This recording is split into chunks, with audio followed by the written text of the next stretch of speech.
Bonjour tout le monde, on se revoit pour un autre update du marché de crypto-monnaie. Je suis désolé d'avoir disparu. En fait, il y a quelques semaines, je voulais faire un vidéo. En fait, j'ai enregistré deux vidéos, puis je me suis rendu compte que euh, ma voix n'enregistrait pas, donc j'ai comme juste abandonné. Puis là, j'étais trop lâche en fait, là, ben honnêtement. Là, c'est sûr que le marché de crypto justement a vraiment descendu, mais je suis toujours en vie, là, inquiétez-vous pas. Je vais reprendre d'où ce que je vous avais laissé en fait là. On était ici en fin novembre. J'avais parlé qu'on a notre band de support ici là, et que j'avais parlé d'un trade d'acheter là. Et là, évidemment, ça l'a pas holdé. Donc, moi, j'avais comme sorti du marché quand je voyais que ça le brisait, la band. Euh, et là, en fait, on a eu un downtrend. On n'a pas été capable de repasser par-dessus le band. Vous voyez qu'on s'est fait rejeter ici. Donc, on avait une bonne opportunité de short. C'est pour ceux qui suivaient la chart, là, parce que moi, je vous guide, mais en même temps, je veux que vous appreniez ce que je dis, là, que vous puissiez le faire par vous-même. Donc, la band, la chart est dans la description là, aussi, si vous voulez, comme d'habitude. Donc, la band ici, là, c'est ça qu'on parle, que c'est le plus important tout le temps. Là. Il y a vraiment beaucoup de. En fait, je vais juste enlever tout plein de choses et juste garder l'important. Je devrais trouver une manière de le faire plus rapidement. Mais bon. La benne, là, c'est le vert et le rouge. Là. Puis ce qu'il y a à l'intérieur de ces deux-là. Et là, on s'est fait rejeter. On est descendu en dessous, on s'est fait rejeter par celle-là. Et là, où on est, c'est euh, exactement là où le bas du Cowen Corridor est. Et le VWAP, donc Volume Weighted Average Price. Donc, si on prend le average du prix en fonction du volume, si on accorde un poids au volume, en partant du en halving, qui était en mai, et là, si vous voyez, cette genre de ligne bleue, c'est ça qui a servi comme support en même temps que le Cowen Corridor en été passé, en juin. Et là, on est au même point en ce moment. Donc, moi, j'ai racheté quasiment en fait, littéralement quasiment au bottom, à 33 200, je crois, là où que le Cowen Corridor était. Et là, moi, ce que je crois qu'il va se passer, c'est que on va faire un genre, si je retourne chaque jour, on va comme faire un petit tree tap ici. Là, on va genre taper trois fois le corridor, peut-être descendre un peu plus bas même. Si vous me suivez sur Twitter, j'avais comme dit à l'avance que c'est ça que j'allais faire. En fait, sur Twitter, j'étais encore actif, là, c'est juste que je faisais pas de vidéo. Donc, ça pourrait être une bonne chose de me suivre là. Moi, ce que je crois qui va arriver, c'est qu'on va faire un macro higher high. Donc, ici, c'était comme un low. Higher low, pardon. Ici, c'était comme un low.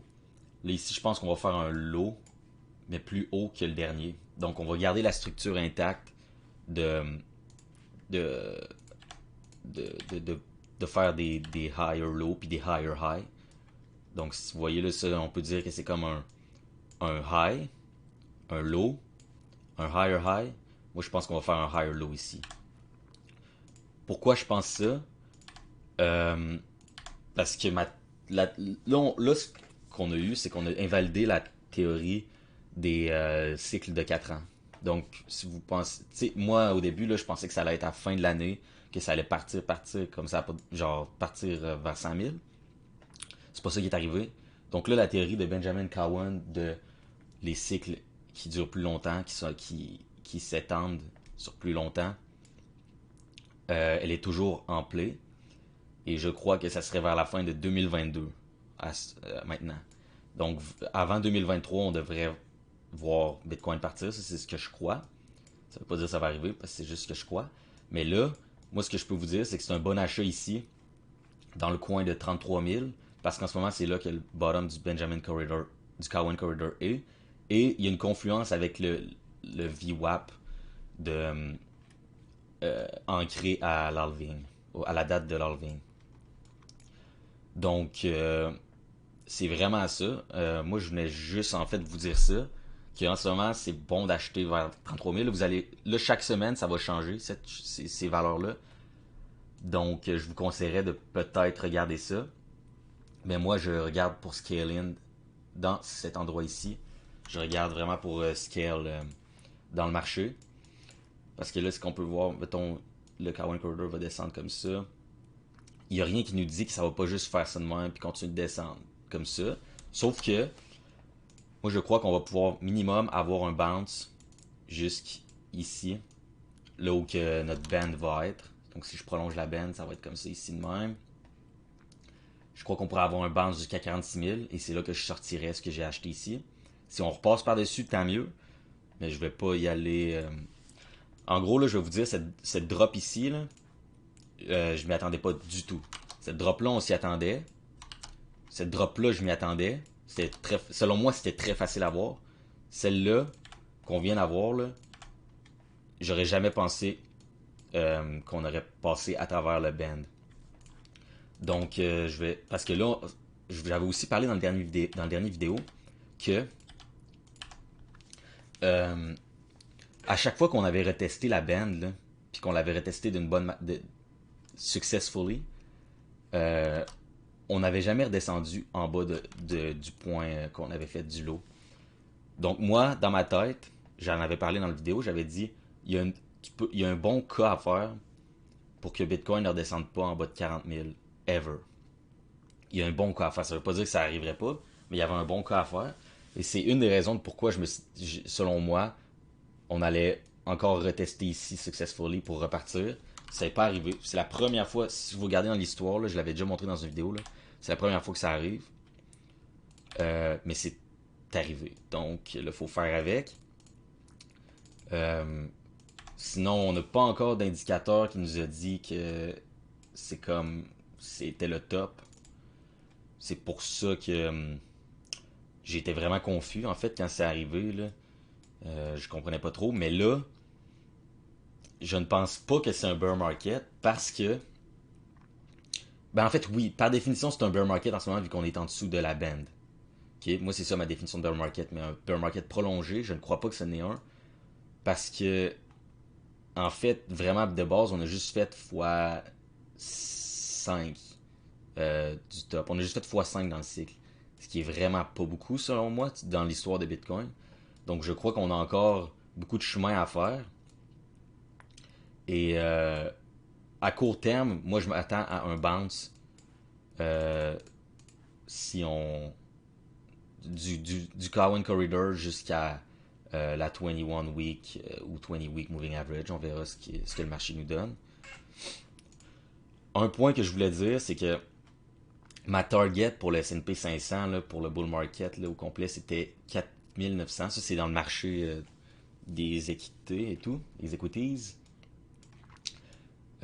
Si on prend un Fibonacci retracement du top en 2007 jusqu'à quand il y a eu le crash là, du marché, le dernier crash bear market du marché boursier jusqu'en 2009, le retracement complet de Fibonacci nous donnerait 4900. Et là, ça c'était ma target avant de vendre, avant de shorter le marché en fait, sauf que ce n'est pas encore arrivé. Et là, on dirait que ça s'est comme fait front run puis ça descend. Ça, c'est un point qui me fait peur. Parce que Bitcoin n'a jamais vécu de bear market du marché traditionnel. Donc, si vous voyez, là, en 2007-2009, Bitcoin n'était pas là. Bitcoin a juste vécu dans la période où que le marché allait up only. OK?